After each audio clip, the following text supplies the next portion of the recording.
The wooden wheels of the wagon bit into the gravel, a rhythmic grinding that echoed against the towering stone walls of the kingdom.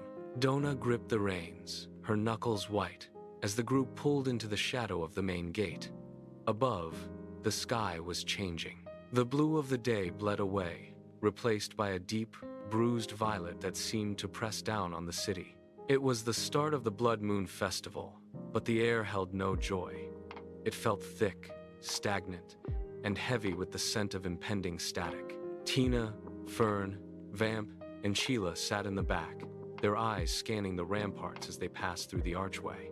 The bustling square lay ahead, packed with people. Yet the banners hanging from the balconies remained limp, refusing to stir in the dead air. They pulled the wagon to a halt near the edge of the market stalls. Dona hopped down, the vibration of the ground traveling up through her boots. The festival had begun, but the silence beneath the chatter of the crowd was deafening. Something was wrong here. Dona stepped away from the wagon, needing the silence of the tree line to clear her head. She walked toward the ancient oaks, the bark rough and cold against her palm as she leaned against a trunk. A shadow shifted. It did not move with the wind. It detached itself from the darkness between the trees. A woman stepped into the moonlight, her presence sudden and jarring. Her eyes caught the dim light, glowing with a persistent, molten silver intensity. "I am Luna," the woman whispered, her voice cutting through the heavy air like glass. She pointed a steady finger toward the castle balcony. He is a fraud," Luna said, her hands shaking with a restrained, violent energy. She turned to face Dona fully. "He stole my family throne. I am a blood moon wolf, and he has spent years hiding my existence to keep his lie alive." The mission had changed. The festival was no longer a destination but a trap waiting to be sprung. Dona brought 2 fingers to her lips and released a sharp, piercing whistle that cut through the festival noise. Tina, Fern, Vamp, and Sheila abandoned the supply crates and sprinted toward the tree line, boots thudding against the packed earth. They skidded to a halt, surrounding Luna, who stood motionless in the silver moonlight. Luna did not waste time with pleasantries. She traced a map in the dirt with the tip of her finger, pointing toward the royal dais. Her plan was precise. Wait for the ceremony to reach its peak, then strike. Dona watched her companions. She saw the tension in Tina's jaw and the way Vamp gripped her palms, a silent agreement passing between them. Luna explained the roles. Sheila would handle the technical disruption, while the others created the necessary distraction to breach the perimeter. Fern nodded, checking the perimeter of the woods, while Vamp leaned in to memorize the layout of the royal platform. With a final nod from Luna, the group turned toward the castle, their path set. The festival square was a sea of movement, the air thick with the scent of roasted meat and incense. Dona and her team wove through the throng, keeping their heads low and their pace steady. The sky had deepened to a bruised dark violet, marking the zenith of the blood moon. As the crowd turned their eyes toward the royal dais, the group split. Dona and Tina moved toward the base of the stage, their hands finding the structural supports hidden behind heavy tapestries. They began to loosen the bolts, working in rhythm with the rhythmic chanting of the crowd. Meanwhile, Sheila reached the stone wall of the castle, pulling a small device from her pack.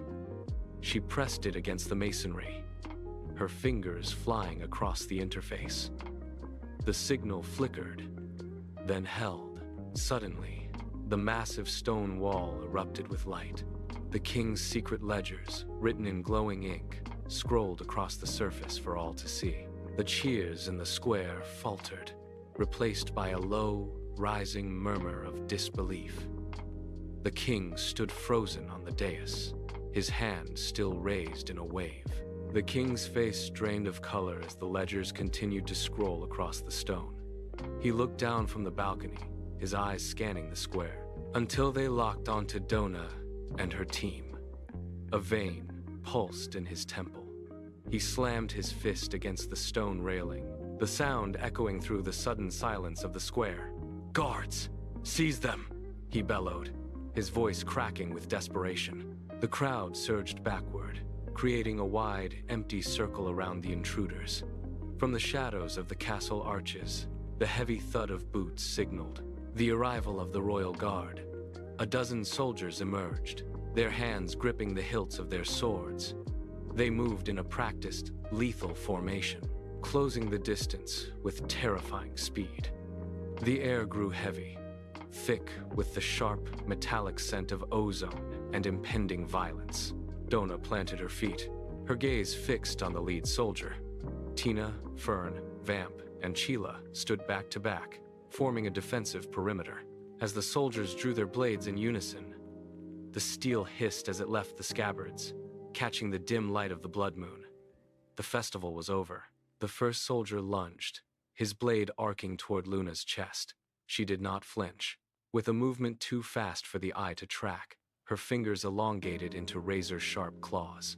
She caught the flat of the steel between her thumb and forefinger, the metal groaning under the pressure of her grip. With a sharp twist, she snapped the blade in two. The soldier stumbled back, his eyes wide with disbelief. Luna did not stop. She moved like a blur through the center of the formation, her claws carving deep grooves into the air itself. Steel shattered against her palms as she parried every incoming strike with effortless, brutal precision. She ducked under a heavy swing, pivoted on her heel, and swept her arm through the space where the guard had stood a second before. He was thrown backward, crashing into his comrades and disrupting their ranks. Another guard tried to circle behind her, but she sensed the shift in the air, spinning to meet him with a low, guttural snarl. She caught his wrist, her grip like iron, and shoved him into the stone wall with enough force to crack the masonry. The scent of ozone intensified, crackling around her as she stood amidst the wreckage. Her movements were no longer human. They were the manifestation of a predator. The soldiers hesitated, their confidence shattered by the sheer raw power radiating from her. Vamp stepped into the center of the fray, ignoring the soldiers who scrambled to regain their footing. She planted her feet wide and began a rhythmic guttural chant that vibrated through the stone floor. "Fusion initiate!" she shouted, her voice cutting through the din of the square. She slammed her palms together with a force that sent a shockwave of air outward. Luna and Fern stood back to back, their forms beginning to shimmer and distort. A blinding crimson light erupted from their bodies, expanding with violent intensity until it swallowed the entire square in a sea of red. The soldiers dropped their weapons, shielding their faces. The king gripped the balcony railing, his knuckles white, his mouth hanging open in a silent scream of terror. The light pulsed like a heartbeat, growing denser and hotter, until it coalesced into a single, towering shape. When the glare finally receded, the square fell into a deathly, heavy silence. In the center stood a new entity, a nightmare of shadow and scale. Obsidian dragon wings unfurled, casting a massive, jagged shadow over the terrified crowd. The winged entity moved with terrifying fluidity. With a single, powerful sweep of its obsidian wings, the remaining guards were launched into the air like ragdolls, crashing hard against the perimeter walls. The square cleared in seconds, leaving only the sound of the spear humming against the stone. The king abandoned the balcony, scrambling down the stairs toward the main gate in a frantic bid for survival. He did not make it 10 paces. The creature's tail whipped forward, a blur of motion that struck the ground directly in front of his boots. The barb pinned his heavy cloak to the cobblestones, jerking him backward until he fell flat on his face. He clawed at the stone, trying to tear himself free, but the tail held him fast. The silence in the square broke. A murmur rose from the crowd, growing into a roar of realization. They saw the fraud exposed, the ledgers still glowing on the walls, and the king reduced to a groveling prisoner. People surged forward, no longer held back by the guards or the fear of the throne. They swarmed the gate, surrounding the fallen man. Hands reached out, grabbing at his shoulders and waist. With a collective, violent heave, they ripped the crown from his head and cast it into the mud. The square emptied as the former king was cast beyond the gates, the heavy iron doors slamming shut behind him. The echoes of the crowd's anger faded, replaced by the rhythmic clicking of claws against stone. The entity strode toward the royal dais, its obsidian wings casting long, sweeping shadows that retreated as the creature approached the throne. The fusion energy began to bleed away, the crimson glow dimming until it was nothing more than a faint pulse in the air. The massive wings folded inward, shrinking and dissolving into the ether, leaving Luna standing alone on the dais. She climbed the steps, her movements deliberate and steady. She reached the throne and turned to face the square. The oppressive, heavy air that had hung over the kingdom for years finally lifted, replaced by a cool, crisp breeze that carried the scent of the nearby woods. Tina, Fern, Vamp, and Sheila stood at the base of the dais, watching as she sat.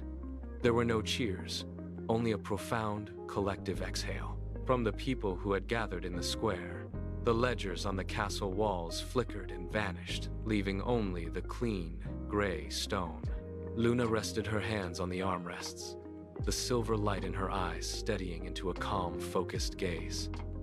The lie that had defined the kingdom for generations had been dismantled, piece by piece, until nothing remained but the truth. Peace settled over the city like a blanket. The throne was occupied by its rightful heir,